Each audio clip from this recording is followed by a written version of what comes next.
got a surprise package. Didn't know I had anything coming.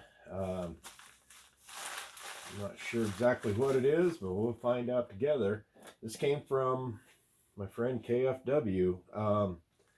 Doesn't get a chance to do a lot of videos, but the few that he does are always just top notch. I mean, the guy just, he's a top notch guy in the first place. So I'm going to open this up. I'm really curious. I got this yesterday, but I had a lot of little things to get caught up on. As you all know, or most of you know, I'm gone all week, and I get home and I don't have a lot of time to get caught up. And I'm opening this carefully. It looks like it's a bag in a bag.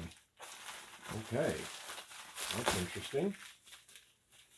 And again, like I say, I have no idea what it is.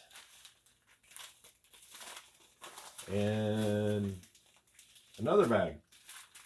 So KFW, you really wanted to make sure this was sealed well. Okay, it rattles when I move it. So that bag's sealed. So as you can see, KFW, everything came out perfect. We have no damage to any of the 3 bags. But hey, I can always use a bag later. Let me throw this in the trash. And like I say, you all are finding out along with me what this is.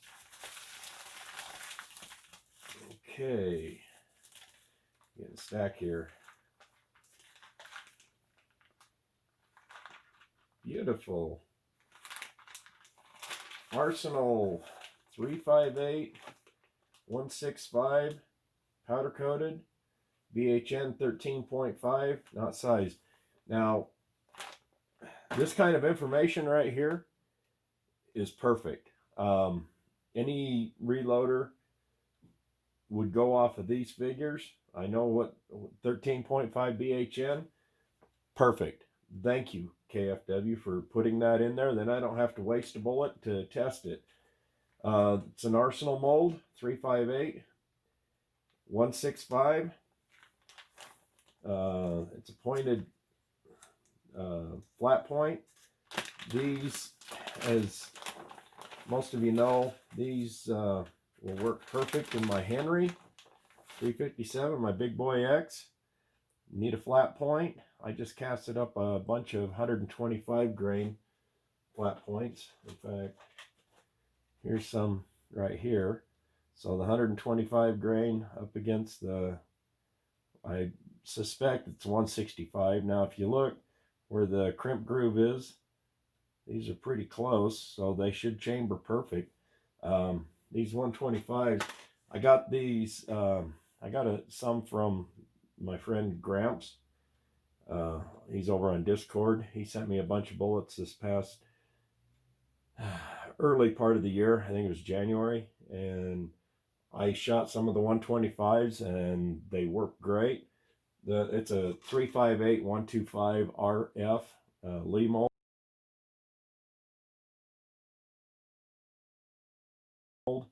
and it's really cute little bullet. But I found that I could size those down to 3.56, and I could use them in my 9mm, my PC9, my pistols, and I could leave them at the 3.585 diameter, and I could use those in my Ruger GP100. There it is, GP100. This is the 7-shot. Any of you seen my videos? I'm going to get to that in a minute. But KFW, perfect, man. No, that's really a pretty powder coating. It looks like he's got a blue and probably hammered white mix in there, and it just gives that really nice appearance. My friend, I really appreciate it. I'm going to give these some love. In fact, I'm going to size these and load these up today. I'm in the process of loading up some 357s. Let's see, he's included a note.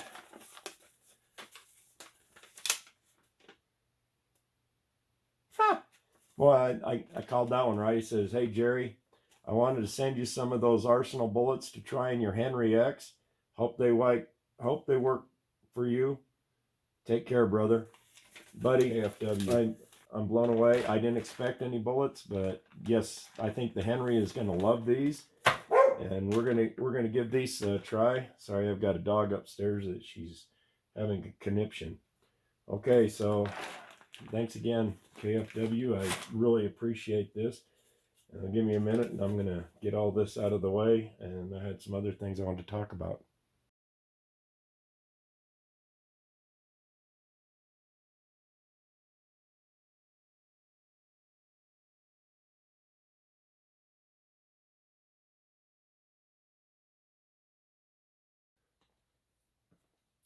Okay, some of the other things that I've gotten is I got this Lyman ammo checker.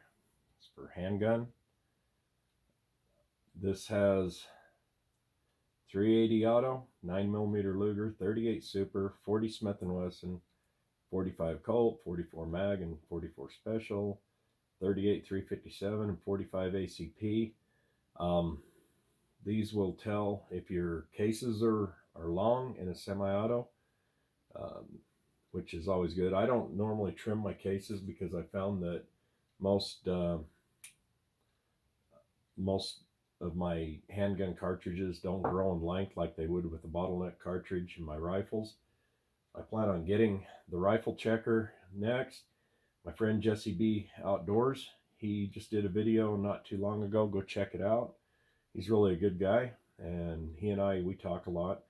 Well, not as much as what I'd like, but we do talk. And this is really handy because if you've got, say, 45 auto or 45 ACP, I want to know if they're going to chamber, if they're going to come out of the chamber. So you can plunk test those without having to load them in a firearm. And they fall right out. Most of my rounds that I do are dummy rounds. As you can see, this one has no primer, but this 125 grain round nose that Gramps sent me, he's over on Discord. Go check him out. He sent me a bunch of bullets back in January, and I powder coated them. I sized them and powder coated them so I don't have any bulges here. And like I say, they fall right in, fall right out. I was using these to plunk test on my PC9 and several of my handguns to make sure they would chamber so they'd fire correctly. And then 357. I've had some 357s that on my older cases that wouldn't chamber in the cylinder.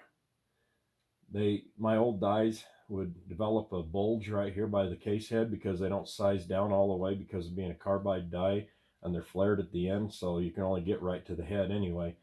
There's bulge busters, but I also got a Lee full crimp die just the other day. Yeah, I colored it in just so it's easier to read.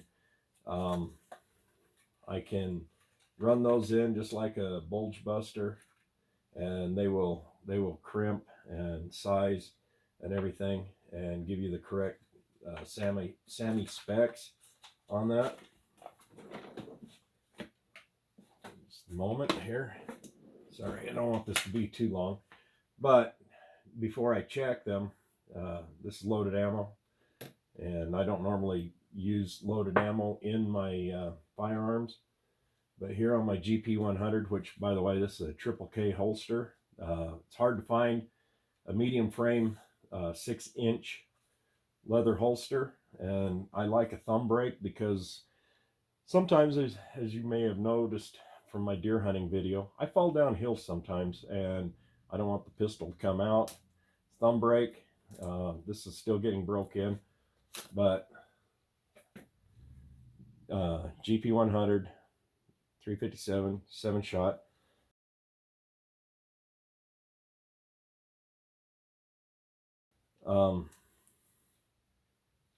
I can plunk test those, make sure they go in and out, and they, as you can see, they just fall in and out. Even after I fire them, they come straight out.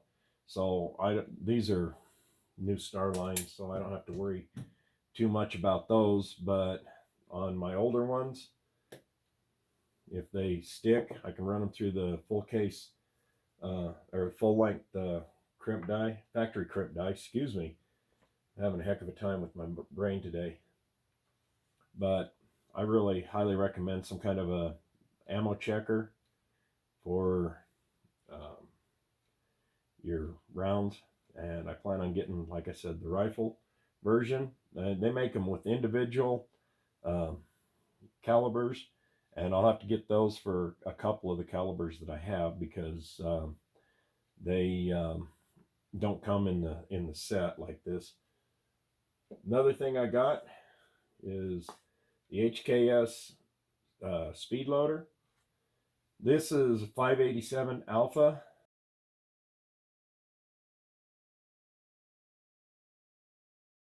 It's for a Smith & Wesson 686 plus 7-shot.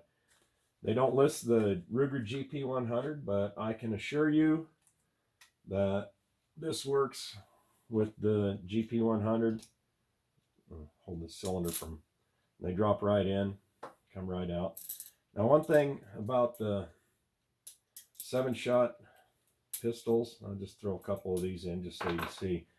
The heads almost touch. I mean, there is so little space there, but they do not touch. They are really close, but they don't touch. The Smith & Wesson and Ruger both did a lot of homework on these. And the one problem with the HKS is it's very thin. I don't know if you can see that in the light. Very thin between cartridges. And it's very thin on the on the outer edges too. So I wouldn't recommend dropping this. I've used HKS speed loaders with my old 357. It was a 6-shot. It was a Weihrauch, but the Smith & Wesson K-frame worked for it. And my son has it. It's probably, actually has them, 2 of them, probably 30 years old, and it's still working great. And that's what I use to speed load with that one.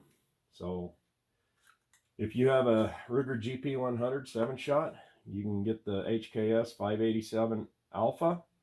It'll say Smith & Wesson 686 plus 7-shot, but it will work on the GP100. Another thing that I got is I actually got 4 of these. Midway had them on sale. I think it was 4 for $16.99. And this is the bleacher block for pistol. Now this is 4.55 diameter, which it will not work for 45, as you can see. But I'm not too worried about that. I don't load a whole lot of 45s. And if I had to, I've still got ammo blocks that'll work for 45. However, you can see how little space you've got here. That's why I wanted the pistol bleacher blocks, because with the 9mm in here, I can still pour my powder. It sticks up far enough. On the rifle version, I put 9mm in there. You can see that the case just disappears in there. 357 is not so bad, and I didn't have the problems with 357. That's such a long cartridge. But here on the pistol, holds it securely. They don't fall out. So even with it being as long, and on the 9mm, you know, it'll hold them securely too. So for smaller diameter cartridges, on the 44 Magnum and 45 ACP, they have the larger size. I think it's 485 diameter, and that will hold the 45s and 44 Magnum. Your 454s, 500, things like. Well, I don't know about the 500, but anyway, it'll hold the others. So this is my new stuff, along with those bullets. I'm going to get some 357s loaded with the bullets that KFW sent. I thank you all for watching, and have a great one, and be safe, folks.